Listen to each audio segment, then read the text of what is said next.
जय श्री राधे कृष्ण। आप सभी का हमारे YouTube चैनल पे बहुत बहुत स्वागत है। आइए आज सुनते हैं वर्ष 2022 में पहले दिन शनिदेव की कथा। शनिदेव जो कि न्याय प्रिय देवता है, जो भी सच्ची श्रद्धा के साथ शनिवार के दिन शनिदेव का पूजन करते हैं, व्रत करते हैं या कथा श्रवण करते हैं, शनिदेव की कृपा से शनिदेव की दशा में कोई कष्ट नहीं होता है। शनिदेव दंडनायक और कर्म फल दाता है। सभी को कर्मों के अनुसार उन्हें फल प्रदान करते हैं। शनिदेव को प्रसन्न करने के लिए शनिवार के दिन पीपल के वृक्ष में गुड़ तथा तिल मिश्रित जल डालना चाहिए। इससे शनिदेव अति प्रसन्न होते हैं और अपने भक्तों की सभी इच्छाओं को पूर्ण करते हैं। पीपल के वृक्ष में सभी देवताओं का वास माना गया है। इससे सभी देवी देवता भी प्रसन्न होते हैं और शनि की दशा में कोई कष्ट नहीं होता है। शनिदेव की विशेष कृपा प्राप्ति के लिए शनिवार के दिन शनिदेव के मंदिर में जाकर के शनिदेव के ऊपर सरसों का तेल चढ़ाएं और अन्य उपाय भी कर सकते हैं। सरसों के तेल में अपना मुख देख करके उस सरसों तेल का दान करें। इससे लाभ की प्राप्ति होती है और शनि की दशा में कोई कष्ट नहीं होता है। शनिवार के दिन शनिदेव के इस मंत्र का जप करना चाहिए। इससे शनिदेव प्रसन्न होते हैं। मंत्र ओम प्राम प्रीम प्रोम सह शनैश्चराय नमः इस मंत्र का जप करना चाहिए, या ओम सम शनैश्चराय नमः इस मंत्र का भी आप जप करें। इससे लाभ की प्राप्ति होती है और शनिदेव अपना कृपा प्रदान करते हैं। तो आइए सुनते हैं वर्ष 2022 में आज पहले दिन शनिदेव की कथा। तो बोलिए प्रेम से शनिदेव महाराज की जय। बहुत समय पहले की बात है कि एक समय सभी नवग्रहों सूर्य, चंद्र, मंगल, बुध, बृहस्पति, शुक्र, शनि, राहु और केतु में विवाद छिड़ गया कि इनमें से सबसे बड़ा आखिर कौन है। सभी आपस में लड़ने लगे और कोई निर्णय न होने पर देवराज इंद्र के पास निर्णय कराने के लिए सभी नवग्रह पहुंचे। इससे देवराज घबरा गए और इस निर्णय को देने में अपनी असमर्थता जताई। परंतु उन्होंने कहा कि इस समय पृथ्वी पर राजा विक्रमादित्य हैं, जो कि अति न्याय प्रिय है। वे ही इसका निर्णय कर सकते हैं। सभी ग्रह एक साथ राजा विक्रमादित्य के पास पहुंचे और अपना विवाद उनसे कह सुनाया। साथ ही निर्णय के लिए कहा। राजा इस समस्या से अति चिंतित हो उठे, क्योंकि वे जानते थे कि जिस किसी को भी छोटा बताया जाए वही कुपित हो उठेगा। तब राजा को एक उपाय सूझा। उन्होंने स्वर्ण, रजत, कांस्य, पीतल, सीसा, रांगा, जस्ता, अभ्रक और लौह से 9 सिंहासन बनवाए और उन्हें इसी कर्म में रखा। फिर उन सबसे निवेदन किया कि आप सभी अपने अपने सिंहासन पर स्थान ग्रहण करें। जो अंतिम सिंहासन पर बैठेगा वही सबसे छोटा माना जाएगा। इस अनुसार लौह सिंहासन सबसे बाद में होने के कारण शनिदेव सबसे बाद में बैठे, तो वह सबसे छोटे कहलाए। उन्होंने सोचा कि राजा ने यह जानबूझकर किया है। उन्होंने कुपित होकर राजा से कहा कि हे राजा, तू मुझे नहीं जानता। सूर्य एक राशि में 1 महीने तक, चंद्रमा 2.25 महीने तक 2 दिन तक, मंगल 1.5 महीने तक, बृहस्पति 13 महीने व बुध और शुक्र 1-1 महीने विचरण करते हैं। परंतु मैं 2.5 से 7.5 साल तक रहता हूँ। बड़े बड़ों का मैंने विनाश किया है। भगवान श्री राम की 7.5 आने पर उन्हें वनवास जाना पड़ा। रावण की आने पर उसकी लंका को बंदरों की सेना से परास्त होना पड़ा। अब तुम सावधान रहना। ऐसा कहकर कुपित होते हुए शनिदेव वहां से चले गए। अन्य देवता खुशी खुशी चले गए। कुछ समय के बाद राजा की 7.5 आई। तब शनिदेव घोड़ों के सौदागर बनकर वहां आए। उनके साथ कई बढ़िया घोड़े भी थे। राजा ने यह समाचार सुनकर अपने अश्वपाल को अच्छे घोड़े खरीदने की आज्ञा दी। उसने कई अच्छे घोड़े खरीदे व एवं सर्वोत्तम घोड़े को राजा को सवारी हेतु दे दिया। राजा यूं ही उस पर बैठा वह घोड़ा सरपट वन की ओर भाग चला। भीषण वन में वह पहुंचा और वहां से अंतर्ध्यान हो गया और राजा भूखा प्यासा भटकता रहा। तब एक ग्वाले ने उसे पानी पिलाया। राजा ने प्रसन्न होकर उसे अपनी अंगूठी दे दी। वह अंगूठी देकर राजा नगर को चल दिया और वहां अपना नाम उज्जैन निवासी वीका बताया। वहां एक सेठ की दुकान में उसने जल इत्यादि पिया और कुछ विश्राम किया।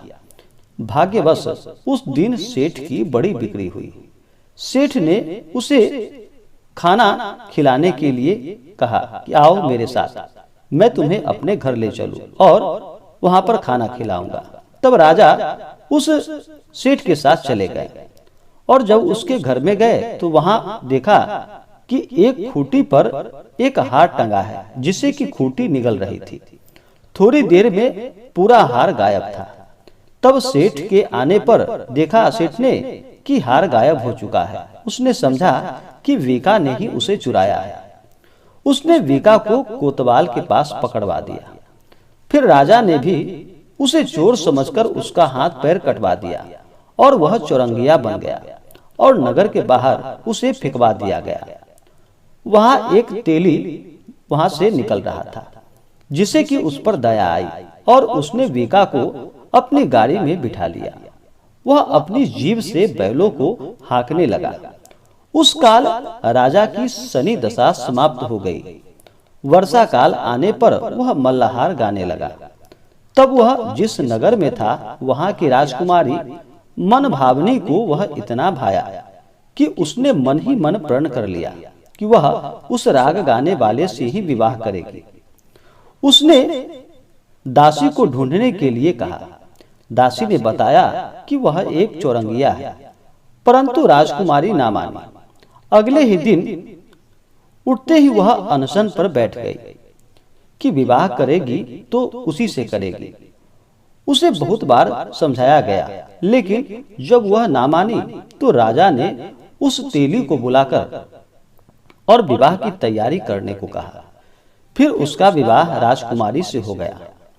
तब एक दिन सोते हुए स्वप्न में शनि देव ने राजा से कहा कि राजन, तुमने देखा मुझे छोटा बताकर तुमने कितना दुख झेला। तब राजा ने उनसे क्षमा याचना की और प्रार्थना की कि हे शनिदेव, जैसा दुख मुझे दिया है और किसी को ऐसा दुख ना देना। और फिर शनिदेव मान गए और कहा कि जो मेरी कथा और व्रत कहेगा उसे मेरी दशा में कोई दुख प्राप्त नहीं होगा। जो नित्य मेरा ध्यान करेगा और चींटियों को आटा डालेगा उसके सारे मनोरथ पूर्ण होंगे। साथ ही राजा को हाथ पैर भी वापस दे दिए।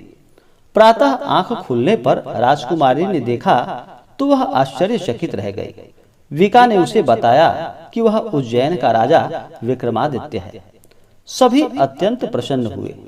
सेठ ने जब सुना तो वह पैरों पर गिर पड़ा और राजा विक्रमादित्य से क्षमा मांगने लगा। राजा ने कहा कि वह तो शनि देव का कोप था, इसमें किसी का कोई दोष नहीं। सेठ ने फिर भी निवेदन किया कि मुझे शांति तब ही मिलेगी जब आप मेरे घर चलकर भोजन ग्रहण करेंगे। सेठ ने अपने घर नाना प्रकार के व्यंजनों से राजा का सत्कार किया। साथ ही सबने देखा कि जो खूंटी हार निगल गई थी वही अब उसे उगल रही थी। सेठ ने अनेकों मोहरे देकर राजा का धन्यवाद किया और अपनी कन्या श्री कंबरी से पानी ग्रहण का निवेदन किया। राजा ने इसे सहर्ष स्वीकार कर लिया। कुछ समय पश्चात राजा अपनी दोनों रानियों को लेकर मनभावनी और श्री कंबरी को सभी उपहार सहित लेकर उज्जैन नगरी को चले गए। वहां पुनर्वासियों ने सीमा पर ही उनका स्वागत किया। सारे नगर में दीपमाला हुई। वह सब ने खुशी मनाई। राजा ने घोषणा की कि मैंने शनि देव को सबसे छोटा बताया था, जबकि असल में वही सर्वोपरि है। तब से सारे राज्य में शनि देव की पूजा और कथा नियमित रूप से होने लगी। सारी प्रजा ने बहुत समय खुशी और आनंद के साथ बिताया। जो कोई शनिदेव की इस कथा को सुनता है या पढ़ता है, उसके सारे दुख शनिदेव की कृपा से दूर हो जाते हैं। हे शनिदेव, जिस प्रकार आपने राजा विक्रमादित्य पर अपना कृपा किया, हे शनिदेव, आपका जो भी व्रत करे, आपका जो भी कथा श्रवण करे, हे शनिदेव, आप उनके ऊपर अपना सदैव कृपा बनाए रखना और सभी प्रकार से स्वस्थ और खुशहाल रखना। इसी प्रकार से जो भी भक्त, जो भी जातक सच्ची श्रद्धा के साथ, नियम और निष्ठा के साथ शनिवार के दिन शनिदेव का पूजन करते हैं, व्रत करते हैं या कथा श्रवण करते हैं, शनिदेव की कृपा से उनके सभी प्रकार के दुख और कष्ट दूर हो जाते हैं और शनिदेव अपना कृपा प्रदान करते हैं। तो आशा करता हूँ कि यह जानकारी आपको अच्छा लगा हो। ऐसे ही ज्ञानवर्धक जानकारियाँ प्राप्त करने के लिए हमारे इस चैनल को लाल बटन दबा करके सब्सक्राइब करें, साथ में बेल आइकन घंटी दबाएं ताकि मेरे वीडियो का नोटिफिकेशन आपके पास सबसे पहले पहुंचे। वीडियो को लाइक और अपने मित्रों तथा दोस्तों के साथ शेयर करें। सुखी रहें और स्वस्थ रहें। जय श्री राधे कृष्ण। धन्यवाद। आप सभी के जीवन में शनिदेव की कृपा से सभी प्रकार के सुख और समृद्धि आप सभी को प्राप्त हो।